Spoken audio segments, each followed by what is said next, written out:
Goeiedag. Goeiedag. Waar ben je nou op ziek? Nee, ik ben het lopen. Kijk, en dan zie ik wel eens één thuis. En dan tel ik ze, weet je wel. Dat doe ik altijd.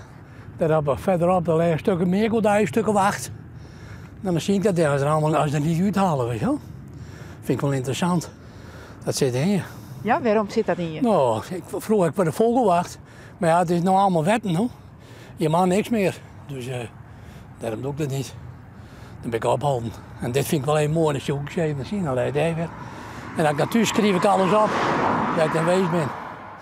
Ja, ik loop elke morgen met 10 kilometer. Ik heb altijd sportman geweest.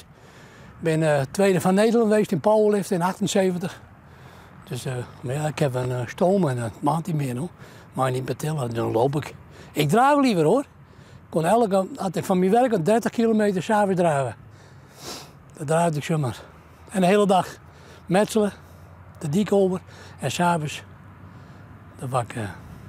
Wat een sterk lichaam. Ja, dat kan je niks aan doen. Ik ben 75, dus ja, Prachtig. dat blijft hier. Je bent dus een echte goede ijszieker. Je hebt al verschillende keren het eerste lip. Ja, zeker, zeker. Ja, niet van Friesland, hoor. Nee? Nee, van Baldert en van Schaar naar Gold, dat valt onder Driel snel.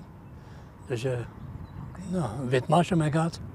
Zou je dat niet heel graag wel een keer het eerste van Friesland vinden? Nee, doe ik niks meer. Nee.